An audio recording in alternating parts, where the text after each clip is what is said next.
talking, I don't sweat that. If they don't trust me either, I respect that.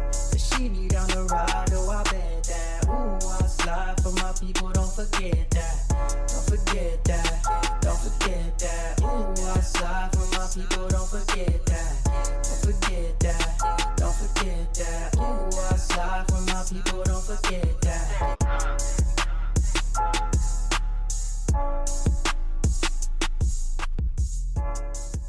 Good morning, good afternoon, good evening. My name is JH. How you doing, Postal family?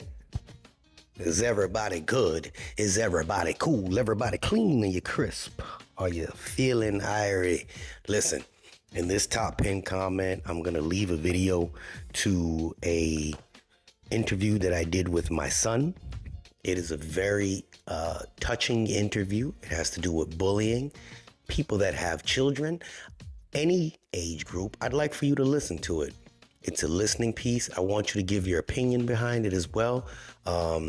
He came to me and he asked me if he could do this video. And I said, let's do it, kid. Let's make it happen. So please listen to it. Tell me what you think. If you want to give him some words of advice, it's always acceptable. All right. Thank you for what you do. Now, let's get to the meat and potatoes.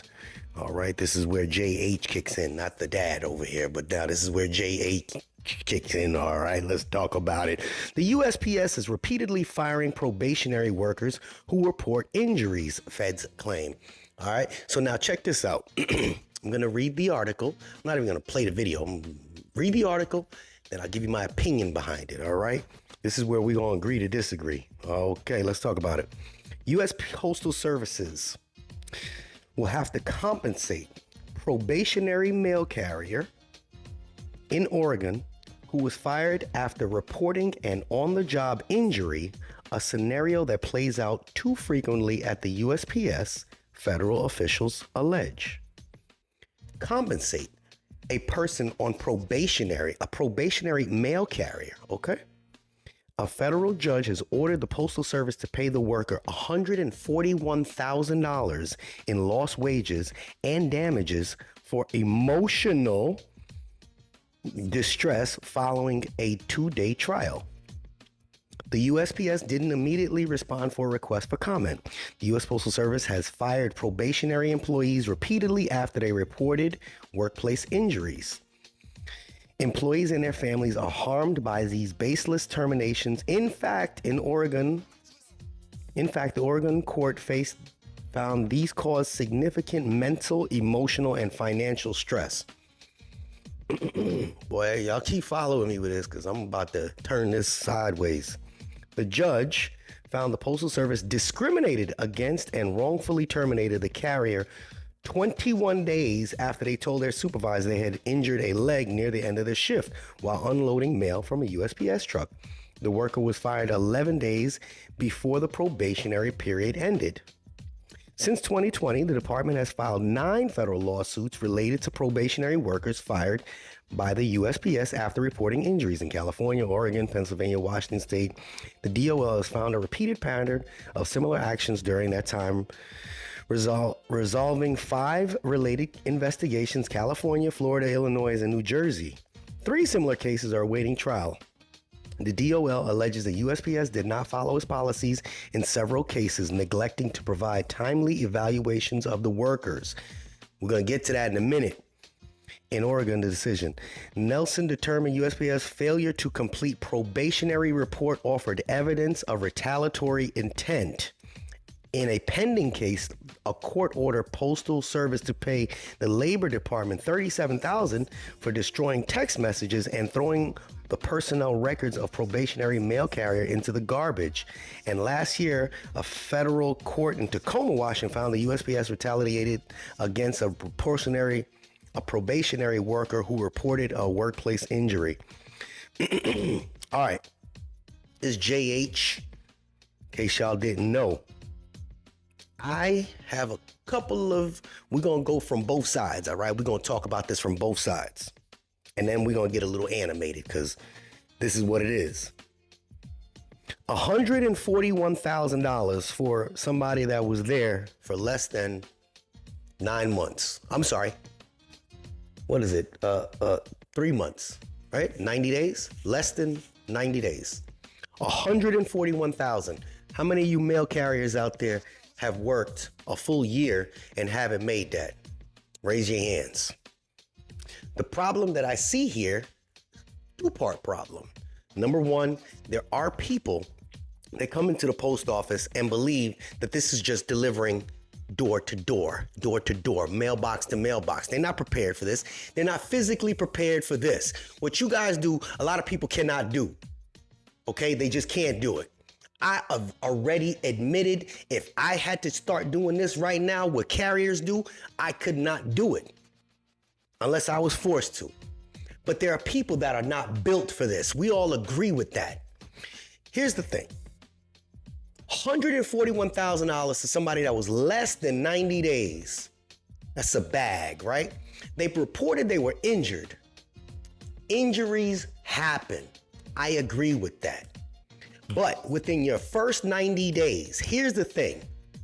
All that's gonna show, if they kept, let's say the person got injured within 6 months, they have to keep that person. What happens if they get away with it the first time? Not saying that they're getting away with something, it's gonna continue. You know how I know this? Because every one of you that's watching me right now knows somebody's out on FMLA because of an injury, because they broke a fingernail. Tell me I'm lying. Come on, talk to me. These are the types of people that cost the post office lots of money. We spoke about this 2 months ago. These are the type of people that I agree. You within your 90 days, get the step in. But this is where the but is. Supervisors and managers and postmasters and all of them, all the people up top, they've all come up with this scheme. Somebody gets injured before those 90 days, get the hell out of here, regardless of the case. So they already have it compiled in their head. They're gonna get rid of somebody if they get injured. Rightfully so to a degree, but they don't follow all the steps. And this is where they all get in trouble. They don't do their 30, 60, 90-day evaluations, which half of you have never even seen. They're supposed to do a 30, 60, 90 evaluation, then once every 6 months, they're supposed to do evaluation on your job performance. So when they don't do those three, although, you know, those monthly evaluations in your first 90, then they have no leg to stand on. Who's fighting for them to get their job? Who's fighting for them to get this money? Well, sometimes the union does their due diligence. Thank you, union. But this person ain't gonna work for the post office no more. They just got a bag for doing nothing because they sprained their ankle. Not saying that they don't happen, but a lot of people ain't built for this. Y'all know that a lot of people ain't built for this. Somebody goes and pulls a BMC instead of pushing it. They throw their back out. Oh, we weren't trained properly. Do you see other people doing it? If you are skinny and you 122 pounds and you trying to pull a 3,000 pound GPC or BMC backwards, yeah, you're gonna hurt yourself. There's a lot of people that just don't know. There's a lot of things that they're not supposed to do. Improper training, we could blame everybody and everything for anything that you want to go on here and say here. Because there's people here, y'all are split down the middle that say, man, they not cut out for it. Then other people say, no, they didn't even get a fair shot. I know it. There's going to be people going back and forth. You're probably both right. You're probably both right. But the way I look at it as a business owner, you are a liability to my future. You're just going to continue to cost me money. You're going to cost me money and you're not going to provide a service to me. And what you're going to do is you're going to end up holding up a spot for somebody else that wants to move up. How many of you rural carriers couldn't move up because somebody's been holding up a spot? How many carriers that were CCAs for a while had to wait because there was somebody that was out for almost 2 years on FMLA and XYZ because they freaking sprained their eardrum? How many of you mail handler assistants or mail handlers that are here today had to wait because there's so many people out on injury and they're still getting to bid on routes or on bids and they're not even there? How many? Who to blame for that? Because the way the union's set up? It's just how it is. But who do you blame? It's they didn't nip these little things in the butt when they first occurred. See, I'm so torn between this. But these people are paying this type of money out to people. How many of you have said you have made over $100,000 a year. People that are watching me, in general. There's a few of us, a few of you, not me, I'm broke. There's a few. But how many of you have done that? Well, this person just banked that within 90 days because they deserved it from emotional distress. If you got emotional distress, no, they whip the system. They whip the system. And that's the way the system's built. And it's a two-part thing. And you best believe that now, because of this, and we spoke about this months ago, they have the OIG sitting there investigating stuff like this because it's fraudulent. There's so many workers' comp claims that are fraudulent. And you see these people getting hemmed up. After they retire, they still getting hemmed up. Workers' comp fraud claims, workers' injury claims, FMLA claims that are all fraudulent. You don't know who's right, you don't know who's wrong, you don't know what's real, you don't know what's not real. But all these people that are doing these things are holding the hard workers up that are actually trying to move up, that are actually trying to do something. They got the best bids. You can't move up to the next level because somebody's holding you back. Those are the ones that do the least amount of work. They come into work and they get driven around, a chauffeur. You ever seen that happen yet? Where they got a CCA driving a carrier around because he done got caught driving so many times drinking that his license suspended, but they can't fire him. But he's holding up that spot. I heard of a person that got dropped off. Would get dropped off. He had to get a bid where he had to sit in a place where they got cluster boxes all day. Get dropped off in the beginning of the day and picked up at the end of the day so he could keep his job. That's what the union fights for. This is what we deal with. Not me. Us. This is what we all deal with. The federal judge has ordered post office to pay the worker $141,000 in lost wages. How many years is that? $141,000 as a CCA. Y'all starting about 40 grand a year, right? 45 grand? That's 45, 90. That's 3 years of wages right there. In damages and emotional distress? I idiot thing that, trust me. 21 days after they told their supervisor they injured a leg near the end of their shift while unloading mail from a postal truck. Unloading, this means at the end of the shift. So they hurt themselves at the station. There are people that come off the street right now that's their intention. They get injured within the first X amount of time so they could go home. These are the scams that we deal with nowadays. Everybody's trying to scam everybody. We can all agree with that because if you go on any other, just go through YouTube and say scam. Just Google it, scam. There's some type of scam coming up, whether it be the credit card swiping scams. There's people that using phones to pull out your, there's so many different scams. They trying to take the key fob information to start people's card. This scam. And this, we just got this big ass target on us. And then there's people that'll go out there and they genuinely went into work and they hurt themselves. I remember my daughter hurt herself. She banged her elbow or something like that. And she called me up. It was bruised all bad and stuff. I like, baby, don't report it yet. Don't worry about it. We're going to take care of business. Because I didn't want that type of retaliation. Because that temporary satisfaction for the little bit of money they get right now will ruin the remainder of their lives. Because now that's stuck with them. Because every time you fill out an application, have you ever filed a workers' comp claim? You cannot deny it. It's attached to your social security number from here on out. This is what they deal with on a consistent basis. And now they're making it seem like the post office is the ones that do it. And yes, they do. Because a lot of the supervisors, they come up with this, it's almost an unspoken rule. People talk about this. You probably have said it before. Man, don't get injured within your first 90 days. They tell you automatically they can fire you for anything within your first 90 days. If they don't like your shoes, if you sneeze too loud, if you fart too much, you can get fired. They tell you that. But then there's somebody go get damaged, sprain an ankle, trip. This pothole, slip on something. First thing they do is check your shoes, right? They say, make sure you got the proper shoes because X, Y, Z. Repeated pattern of similar actions during that time. Neglecting to provide timely evaluations of workers. That's the one loophole they can use. If they don't give you an evaluation on your 30, 60, 90, and you have to sit down after your 30 A lot of people don't even know about it because they barely do it now. There are too many cutting corners. Who should be held responsible for that? The supervisors. They should. We ain't got enough time. Yeah, you do. If you do it when it's supposed to happen, you arrange it to happen. You're supposed to make sure that's what you're getting paid them big bucks to do.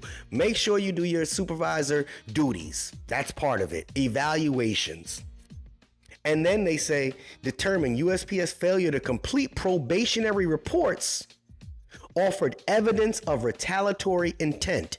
So they're going to use that against this whole place. And this ruins everything for us because they're just giving money. This ain't just one isolated situation. They're just giving money to everybody, just giving it away. But thank you for the few that sent this to me because everybody was like, man, it's messed up. And I'm thinking, yeah, it is messed up. It's messed up for two people. It's messed up for the people that work at the post office, you, and it's messed up for the post office itself because the post office should be doing better. They should be. They should be training their supervisors instead of sitting there worrying about 2 clock rings, teaching them how to handle things and document things correctly. Because if it were my business, I know how I would handle it. But now they got to pay because somebody didn't do their end of it. And now we have to sit here and continually deal with this because when they allow bad behavior, it only grows with time. Every one of you knows that there is somebody at the place you work that does this. And if you don't know, it's probably you that does this and gets away with it. And it's a shameful thing because I can't move up. I'll never be top driver because the top driver is messed up. He got a banged up elbow and he will never freaking retire. He gonna sit there and just, eat up the time until he retires. Is one that continually, sticks around and finds ways to get injured on the job specifically. Say, they saw me do it. They saw it. This GPC, it didn't have the strap on right, so it came down and it banged my hand. And then the top of my hand right here, this bone is chipped. I need 8 months off because of this tiny chip. I can't walk straight. That's what they do. That's what they do. And then they wonder why they got a pit bull sitting up at the top. They're joyless because of this. They say the post office wasn't broke before, right? Why mess with it? This place has been broke for a long ass time. It was broken because the system allowed the foolery and the to continue. And now when people are sitting there scrutinizing everything, people start getting upset. The Joy, he got some ways. But I get it. I get it. And half of you get it too. You just don't like him. I don't like him either. But half of you get it too because when you start saying, man, there is a couple people, man. There's people walking around here. You ever see that one that walks in your building that can't even walk upright, that has to use something to walk themselves around? They use a cart because they can't walk straight? Is it discrimination? Nah. But what value are they helping you? How are they helping the operation? Retire already. Let it go. They're holding a majority of you back that can actually do the job, that want to move up, that want to succeed. You got that T7, I don't even know these numbers, T7 to T6, blah, blah, blah. And they don't do nothing. They never there. But they holding you back. They keep holding you back. They keep holding you back. Y'all don't realize they holding you back. They holding you back because you'll never make it up to number 1. You'll never make it up to number 5 because you got too many that are spragglers in there that are on FMLA, on work injuries, etc. This is foolishness. This is foolishness. Y'all tell me what you think. This is JH. I had to raise the voice up a little bit, get y'all talking. I really ain't upset because it don't affect me, but I got to stir the pot. Somebody didn't watch this to the end. They're gonna be like, that guy's mad. It doesn't affect me. I don't have any seniors above me. I'm not trying to get a job above me. I'm just here. You know what I mean? I'm out. Unexpected expenses stressing you out? Get the money you need now with Loans for Feds, a program designed specifically for federal employees. Bad credit is not a problem. Application is fast and easy with same-day approvals. Apply now.